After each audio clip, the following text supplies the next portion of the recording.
and so that's how I found some of the older stuff. Absolutely. Yeah, because I used to just Yeah. go by that. So that makes complete Right. sense. Hey, Right. I love that you found the old things. I talk it's funny, I do talk about it on a lot of interviews now as like a Fun. point of being like, yeah, I was on this podcast and he found, and now I get scared every time someone's like, I found some good stuff on you, and I was like, what? I'm scared. I hope it's not the toilet seat thing. Exactly. But you know what? You were doing like a full deep dive, and they're not really usually going as far back. Like they're not usually going to Gina Costanzo.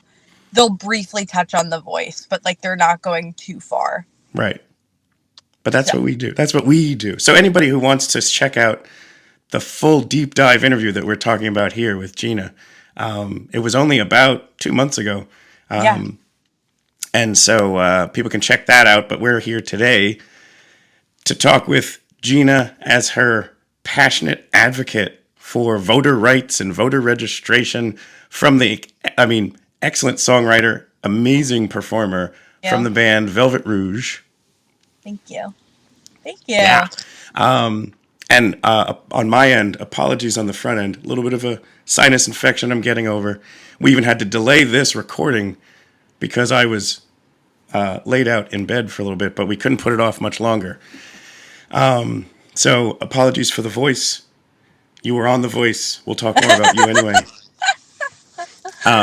Good transition. And if I cough, I'll try to get to the mute. I'll try to get to the mute when I'm coughing, but if I don't, I apologize in advance. But let's start with how I learned about your passion was actually how I learned about this awesome T-shirt. Oh, you have it on! I have it on, the little Miss Mr. Voter. And I have a picture here. This is from Instagram where you posted it. And it came with the tagline, my only birthday wish is that you register to vote. And then you included vote.gov. So let's talk about the shirt, how you found it. I thought it was amazing. I went and grabbed one. And just how you came across the desire to really promote people's right to vote, make sure they get registered, make sure they have their voice be heard. Yeah, so the shirt and like everything for that, I performed at San Diego Pride. So San Diego Pride, obviously we know Pride Month is in June, but San Diego Pride is in July. Sure. And actually, Lehigh Valley does it in August.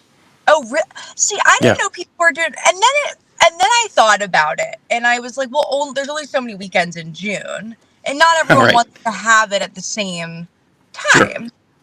I think it's also the element of queer all year. Like it's not, you're not just gay for 1 month, Precisely. Wouldn't that be something? Yeah. I'm sure that's what some people think. But anyway, so I got invited to sing, and Equality California puts on this event alongside of the people of San Diego, the queer people of San Diego, the mayor, and all the people that come in to make the Pride events happen.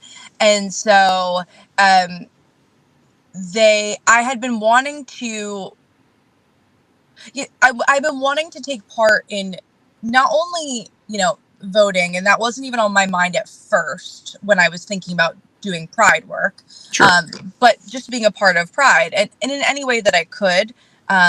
There are some amazing, massive artists who also are in the community who take part of Los Angeles Pride.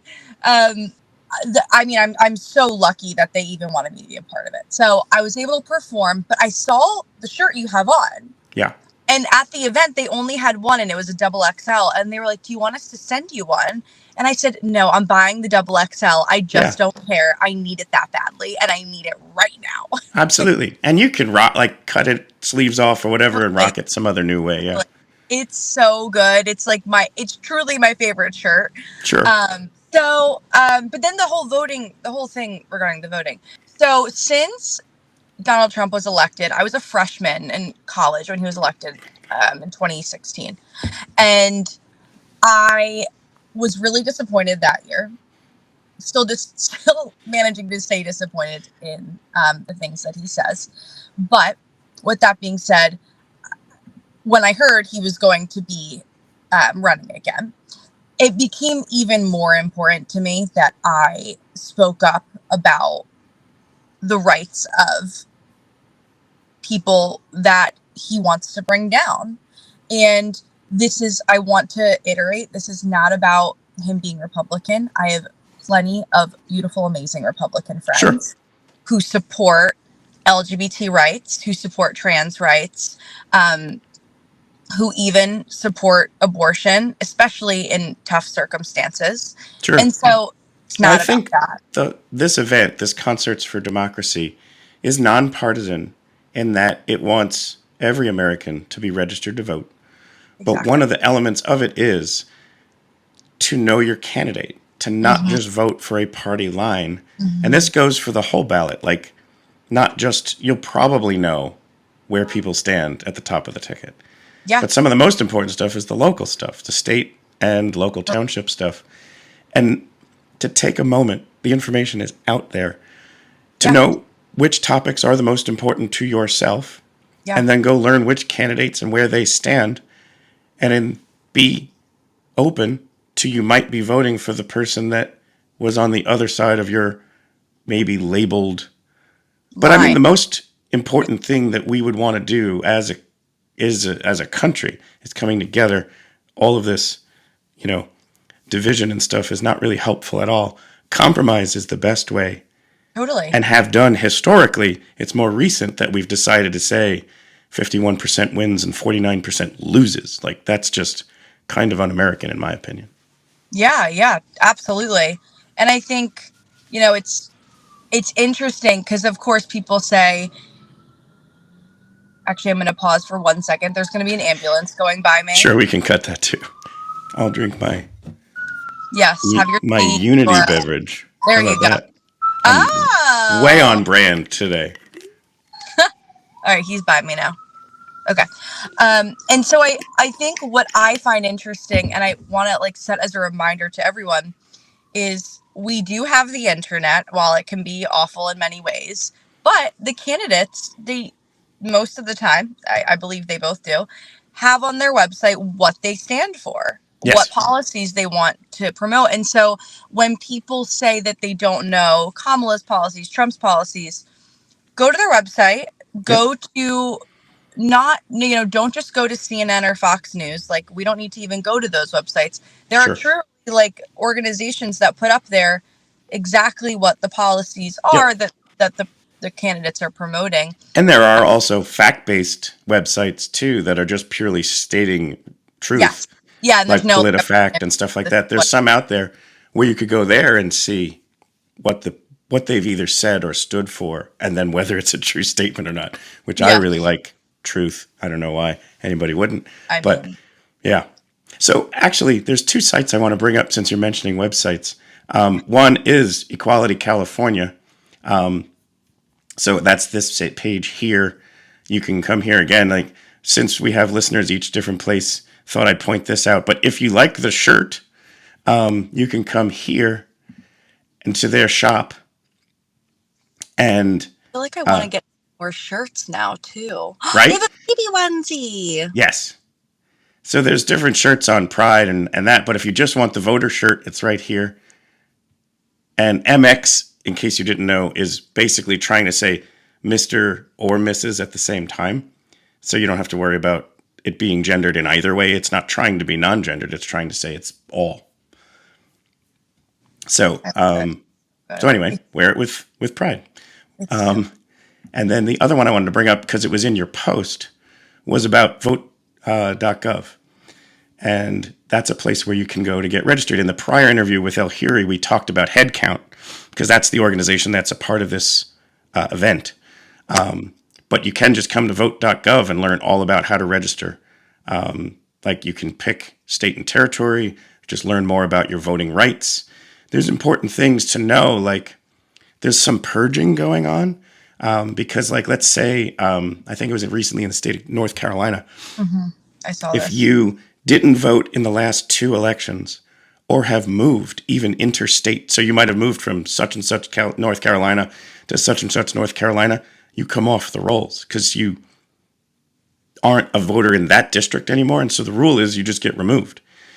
So you need to confirm you're on the rolls to be able to vote. Now, even if you show up and you're not, you still get the right to a provisional ballot that you can cast your vote and have it counted during that post effort to make sure that everybody's voice was heard. Mm-hmm. So knowing your rights is huge. Like, it's amazing what happens, and some of it's intentionally trying to suppress, and sometimes it's just valid stuff that cleans things out rather than worry about it. Just make sure you're registered to vote. It's very easy to go do it at websites like vote.gov. Yeah, absolutely. I think, there's always, of course, room to argue and to say, well, why did they do that, and yada, yada. But I appreciate what you're saying of just go check. Yeah. It's almost like, you know what, people are going to be people. And in some ways, people have passed. I saw exactly what you're referencing. And I think there was a good amount of people who had legally died in North Carolina that had to be taken off. And, right. That is also important, of course. Sure. Like that's why we have a census and all these different things that we have just to make sure that we are staying on top of things.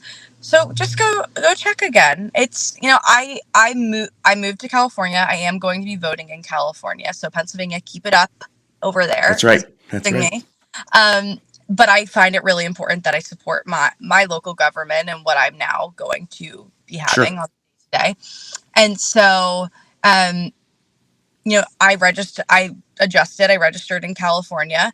I'm still working on my driver's license. So if anyone here has moved, you don't have to have your driver's license in the area. I had to sign a paper and mail it to the government building or wherever it told me to mail it to, which takes a couple extra days. But luckily in California, you can pretty much, I don't want to say wait to register to vote until like the day of the election. But don't do that.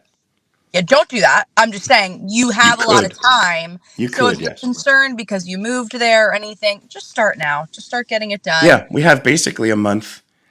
Any of those more political efforts to like stop suppression and stuff, let's wait until afterwards. Right now, just make sure every American's registered to vote, have your voice be heard, know your candidates.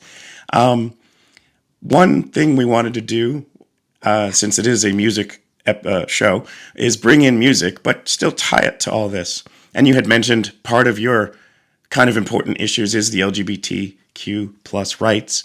And you have a song called Fakin' It, which was about you in that phase of figuring it out and coming out and realizing how important that was. And it's a wonderful song, so it's great to share. It also is great to perform.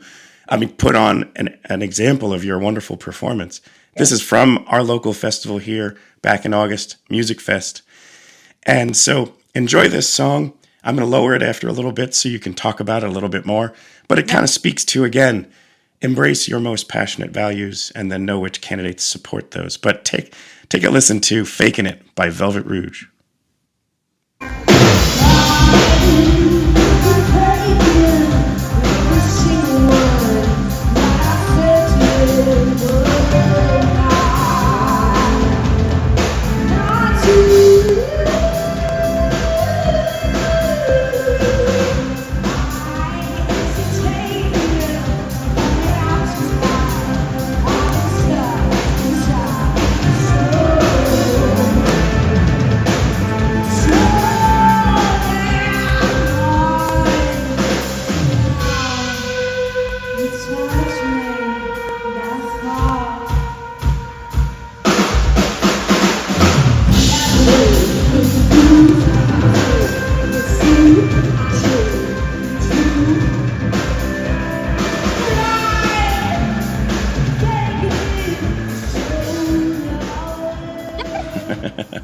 Such a great performer.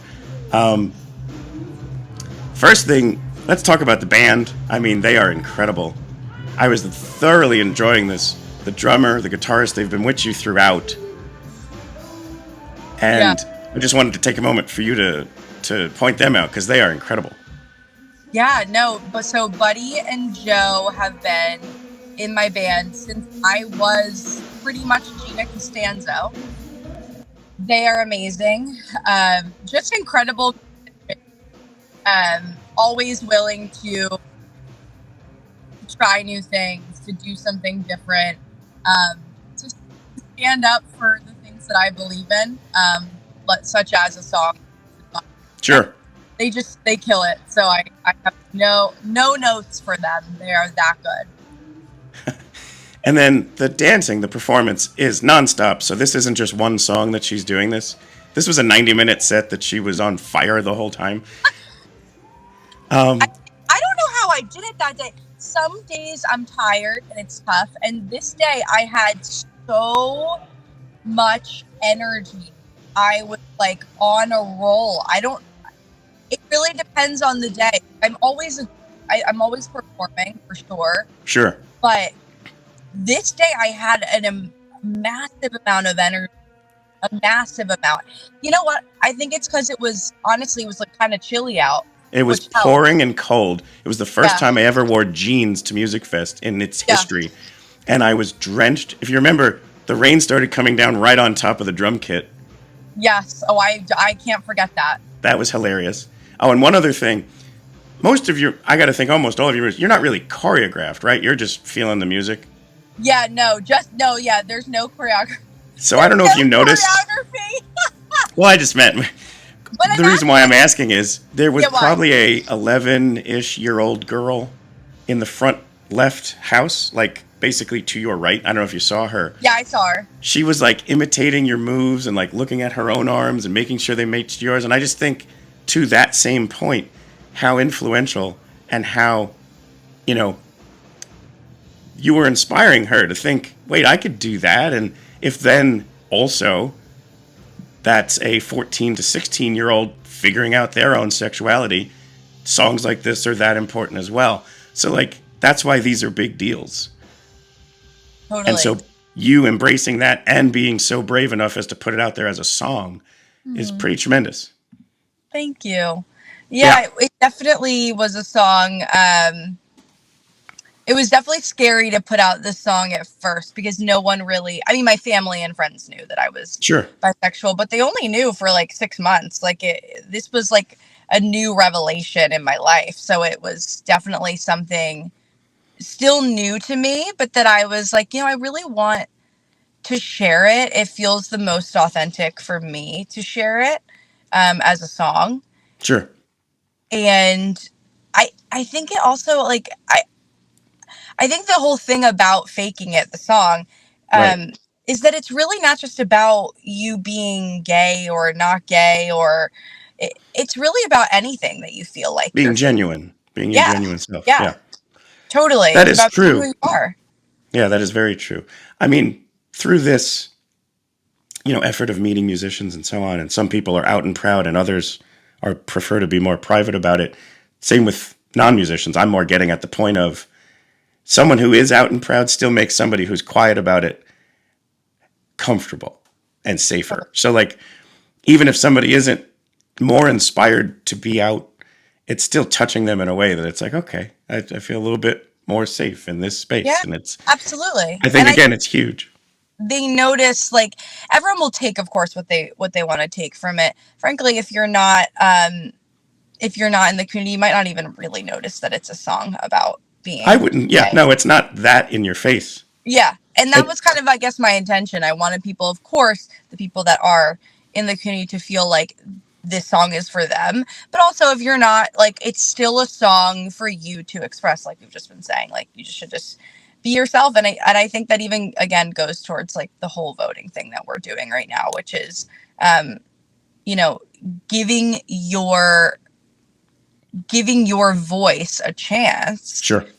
And again, no matter what side or thought you're on, it is your right to not fake who people think that you need to be.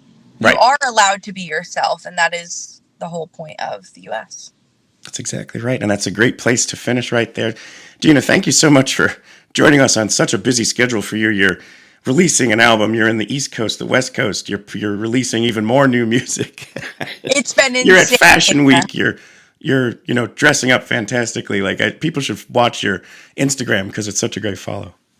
Thank you so much. I would love if you guys did. It's Velvet Rouge Band. I would be so grateful. And I don't just post music, like you said.